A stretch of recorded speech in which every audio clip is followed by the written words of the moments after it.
Good morning, everybody, and welcome back. I am back this morning with some big updates on President Biden's emergency press conference that was just held yesterday. And, of course, to talk about that new $3 trillion infrastructure bill. Let's get you guys caught up on all stimulus.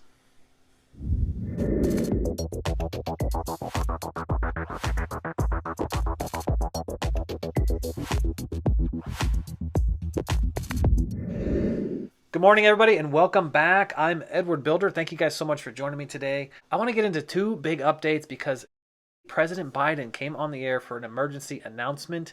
And of course, I want to talk some more details on the $3 trillion infrastructure bill that I announced here because we are seeing more information coming out in this overall two-part process. It's going to be pretty explainable here once I get into the details. President Biden announced an emergency announcement on vaccine distribution. And basically, this was sparked after this impending doom crisis that came from Rochelle Walensky. She's the new CDC director appointed by President Biden. Of these growing threats of cases are going back up. And of course, we're missing many of our deadlines and our targets to roll out this vaccination. So President Biden had an emergency briefing, and I'm just going to touch on a few basic items of what he covered here. He's basically saying this is a race against time. Cases are going up, approximately about 1,000 deaths a day still, which is just terrible news to talk about. So basically, Biden wants to roll out the vaccination plan much faster because he's saying that we have tons of vaccines and that he wants to increase the number of pharmacies that are offering the vaccine from 17,000 to 40,000 over the next 3 weeks. In fact, everything he's talking about in this plan is over the next 3 weeks. So he mentioned having some drive-by vaccination centers, primarily for 60% of the minority communities. Wants to ensure transportation is available for elderly and handicapped who could not get themselves driven to the vaccination centers. And of course is going to provide millions of dollars to help support this effort.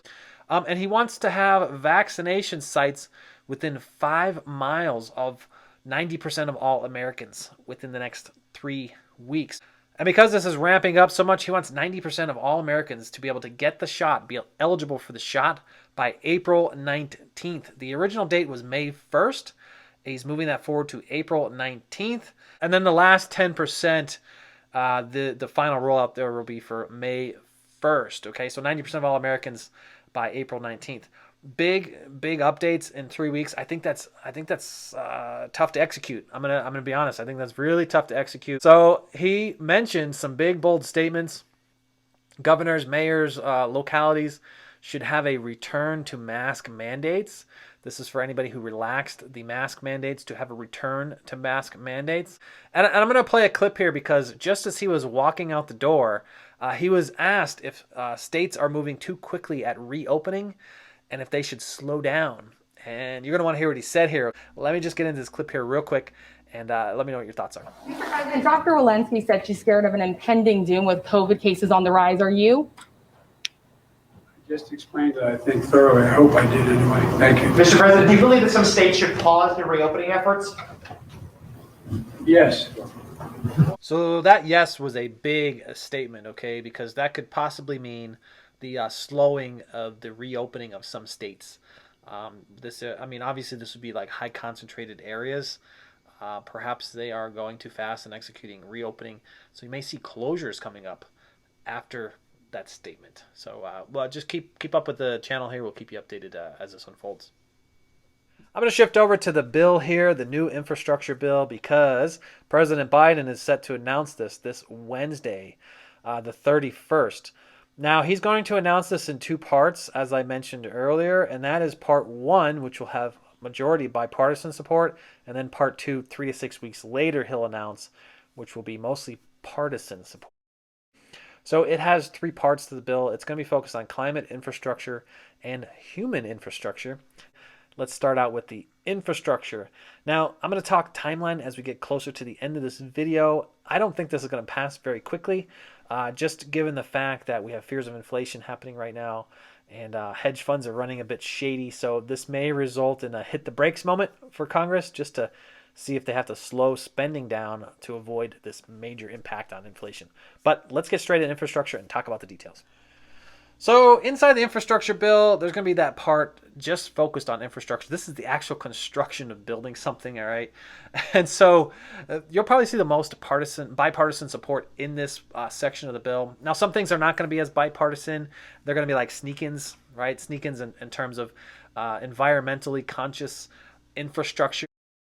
So there's going to be huge focus on the electrical grid, the 5G network, broadband for rural areas, retrofitting housing. That means like, adding insulation and better windows. $100 billion for low income, $200 billion for infrastructure, more EV charging stations for your battery operated vehicles like Teslas. There's this talk of cash for clunkers. That's where you go and trade in your vehicles. There's also talks around capping oil and gas wells, reclaiming abandoned mines, and more power lines for renewable energy. Now, of course, there's always going to be focus on roads, bridges, railways, waterways, and charging stations. That's always a standard. That's pretty much in every infrastructure bill. Okay, I'm going to shift over to the part on climate, which is heavily focused on the environment. And this is going to be a tough section for me to talk about because whether you know it or not, I actually have a master's degree in environmental engineering. So I'm going to try and stay right in the middle here as much as possible. I don't want to shift one side too far or the other side too far. I just want to deliver. So there's talks about spending about $2 trillion on climate. And it will be focused on the reduction of carbon emissions, focused on building like new EV stations, possibly like Tesla charging stations. 1 million affordable housing units will come out of this. And of course, they will be energy efficient new housing. Okay, so they're going to focus a lot of effort on building energy efficient homes and then helping you create energy efficient homes. That's through like retrofitting, etc. So what's in the infrastructure bill for the people? Many people ask that question on this channel. Will there be more stimulus? Will there be more checks, etc., right? So there's this section that they're calling human infrastructure. And basically it's like masking it as infrastructure that's going to benefit the people, right? So inside of here, you're going to see things like child tax credits, expanded child care spending, school infrastructure, of course. Pre-kindergarten, there's a big focus in this one. Free community colleges, underserved colleges, and this is for black and brown communities and places where they could offer free or reduced tuition for like historically black colleges and universities. There's also training for millions of jobs. That's to have those higher paying jobs available. So not necessarily in the form of stimulus checks, not necessarily in the form of small business, not necessarily in the form of EIDL or PPP. So how are we going to pay for this big infrastructure bill? Well, of course, it's going to come with tax increases, all right? Corporate tax rate should go up from 21% to 28%. Tax on wealthy investors, not exactly sure how much that will be, but increased personal tax rate from 37% to 39.6%. And this is for most likely like earners over $400,000.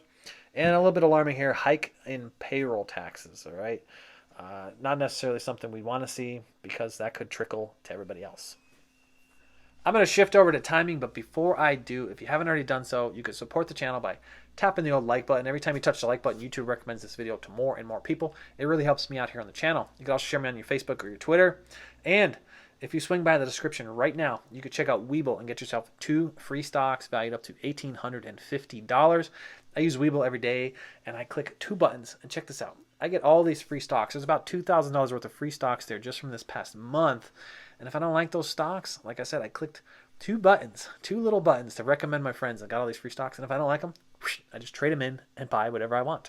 It's pretty awesome. I'm going to shift over to timing, and once I do, it might make it a little bit more apparent as to whether or not you believe that we will have another stimulus bill coming up in the near future for things like PPP, EIDL, reoccurring checks, or just direct payments. So the timing here, they're saying March 31st, they're going to unveil part number 1, right? That's coming up this Wednesday. And that's going to be the bipartisan version of the bill. And then possibly 3 to 4 to 5 weeks later, this could be April or May, you could see the unveiling of part number 2. That's where all the environmental and human infrastructure portion of the bill will come from, all right? Now, Congress is saying that they're going to get this done by August, September timeframe. That means to get it prepped, get it ready for the vote. But in reality, this is a reality because we've seen it now on numerous stimulus packages. This could actually take up till December or possibly 2022. Okay, so if it takes up to 2022, is there a possibility? I mean, this is designed to create more jobs and boost the economy. Is there going to be a possibility to pull us out of the hole with another, say, small stimulus package, maybe around $1 trillion, right? Just to get us moving in that direction. I don't know, maybe. We'll see. Now, it does align, if you look at it, August, September, to get the bill passed, aligns with what they suggested September 6th, right, for unemployment to lapse. So could it be possibly that they're targeting the end of unemployment to get this new bill done, get jobs starting to generate in the economy? Maybe, maybe. I will say that, you know, there's a lot of growing concerns and growing threats around inflation. And of course, the hedge funds are acting a bit erratic again. So this could be a slow down moment for Congress. They may say, hey, let's slow down. We just spent trillions of dollars here. Okay, let's slow down and see if there's any effect on inflation and see what the market's going to do. Once they see what the market's going to do over the next, say, 5 to 6 months, it may be plausible to start talking about, you know, $3 trillion spending again, right? To print more money, etc., right? So it might be a bit premature to be talking about this $3 trillion package. It seems like we just got over the first package. And while, you know, these big bills are big hot topics, this one may not be as hot as a topic, okay? So stay with the channel. We'll get your updates as they come up. Remember, I'm always looking for new partners and investors in my B&Bs and short-term rentals. You can find me on Instagram if you'd like to talk more about this. And leaving a comment will enroll you into my next giveaway, because if you are a subscriber and you leave a comment, when I hit 20,000 subscribers, I'm picking a random comment to send $500 to some lucky viewer. So take some of this stimulus money and get out there and change your future, okay? Potentially start a business, right? Go out there and invest in platforms like Webull, BlockFi. You can find them all in the description. Is there a potential for a fourth check? Maybe, okay, maybe. And we'll get to know this as we get closer and closer to seeing how this infrastructure bill aspires, and whether or not we see the increase in jobs, the decrease in the jobs report over the next few months here. If you need further assistance outside of my free content found here on YouTube, you could schedule me pinned in the top comment for a one-on-one consultation. That's going to do it for today, folks. I thank you all again, and I'll catch you on the next one. Bye for now.